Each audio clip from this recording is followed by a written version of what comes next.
اولاد کے لیے دعائیں پڑھیں گے. ارشاد باری تعالیٰ ہے سورۃ الفرقان کی آیت نمبر 74 سے 76 تک اللہ سبحانہ تعالیٰ کا ارشاد ہے والذین یقولون ربنا ھب لنا من ازواجنا وذریاتنا قرۃ اعین واجعلنا للمتقین اماما اولئک یجزون الغرفۃ بما صبروا ویلقون فیہا تحیۃ وسلاما خالدین فیہا حسنت مستقرا ومقاما. اور وہ لوگ جو کہتے ہیں اے ہمارے رب ہمیں اپنے ازواج اور اولاد کی طرف سے آنکھوں کی ٹھنڈک عطا فرما اور ہمیں متقی لوگوں کا امام بنا، یہی لوگ ہیں جو اپنے صبر کے بدلے جنت میں بالا خانے دیے جائیں گے اور وہ اس میں دعائے خیر اور سلام سے استقبال کیے جائیں گے، اس میں وہ ہمیشہ رہنے والے ہوں گے. کتنا اچھا ٹھکانہ اور کتنی اچھی قیام گاہ.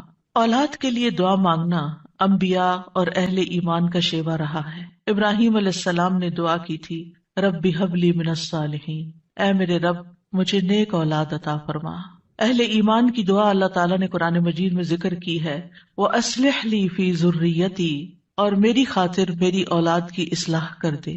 زکریا علیہ السلام نے دعا کی تھی فَهَبْ لِي مِن لَّدُنْكَ وَلِيًّا يَرِثُنِي وَيَرِثُ مِنْ آلِ يَعْقُوبَ وَاجْعَلْهُ رَبِّ رَضِيًّا، مجھے اپنے پاس سے ایک وارث عطا فرما جو میرا وارث بنے اور آل یعقوب کا وارث ہو، اور اے میرے رب اسے پسند کیا ہوا بنا، وہ ایسا ہو جس سے تو راضی ہو جائے، وہ پسندیدہ ہو. ابراہیم علیہ السلام نے دعا کی تھی رب اجعلنی مقیم الصلاۃ ومن ذریتی ربنا وتقبل دعاء، اے میرے رب مجھے بھی اور میری اولاد کو بھی نماز قائم رکھنے والا بنا، اے رب میری یہ دعا قبول فرما. اہل ایمان ہمیشہ اپنی اولاد کے لیے دعا کرتے ہیں.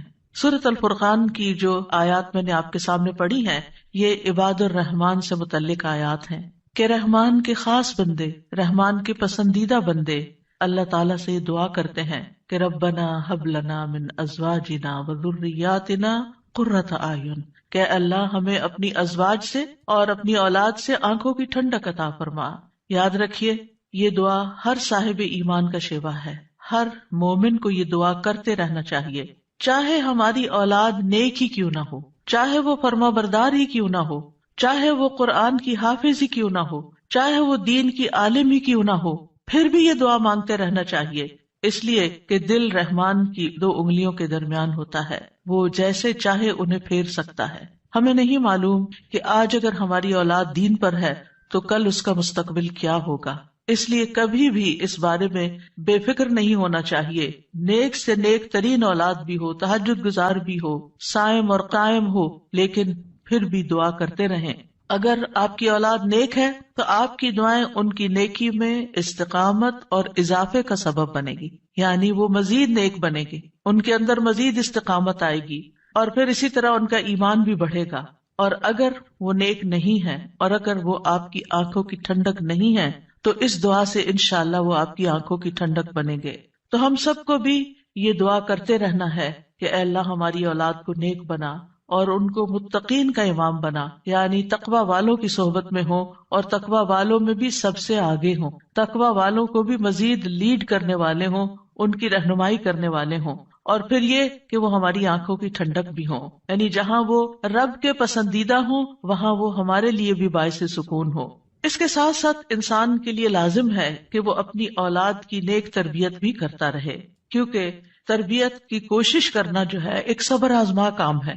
اسی لیے اس آیت کے بعد جو آیت آتی ہے اس میں صبر کرنے والوں کی جزا جنت میں غرفہ بتائی گئی ہے. عربوں کے ہاں گھر کے اندر جتنے بھی کمرے ہوتے ہیں ان میں سے سب سے بہترین کمرہ غرفہ کہلاتا ہے، یعنی سب سے اعلیٰ ترین درجہ. تو جنت میں بھی جب غرفہ کی بات ہے تو اس سے مطلب کوئی ہائی رائز بلڈنگ نہیں ہے، کیونکہ وہ ایک جگہ پر آتا نا کہ غرفات پر غرفات مبنیہ ہوں گے، تو اس سے مراد یہ ہے کہ جنت کے اعلیٰ ترین مقامات اللہ تعالیٰ ان کو عطا کرے گا جو صبر کے ساتھ تربیت بھی کرتے رہیں گے اور صرف اپنی تربیت اور اپنی کوشش کو کافی نہیں سمجھیں گے بلکہ اللہ تعالیٰ سے دعا بھی کریں گے. اور بہت دفعہ ایسا بھی ہوتا ہے کہ ہم تربیت میں پوری کوشش کر لیتے ہیں لیکن اس کا اثر اولاد میں نظر نہیں آتا. اولاد آپ کی ایکسپیکٹیشن پہ پوری نہیں اترتی، آپ جیسے ان کو دیکھنا چاہتے ہیں ویسے وہ نظر نہیں آتے. کیا ہم نوح علیہ السلام کی تربیت پہ کوئی شک کریں گے؟ ان کے 4 بیٹے تھے جن میں سے 3 بہترین بیٹے ثابت ہوئے، لیکن ایک بیٹا اپنے ہی راستے پر چل نکلا. تو اس میں انسان کی کوشش اگر ہو اور انسان کے بس میں ہو اولاد کی اصلاح، تو وہ سبھی کو سیدھا کر کے رکھ دے. لیکن یاد رکھیے، کوشش ہماری، دعا ہماری، اور اس میں اثر ڈالنے والا اور اس کو ہماری آنکھوں کی ٹھنڈک بنانے والا صرف اور صرف ہمارا رب ہے. اس لیے مومن صرف اپنی کوششوں پہ بھروسہ نہیں کرتا، بلکہ وہ اپنے رب کو پکارتا رہتا ہے.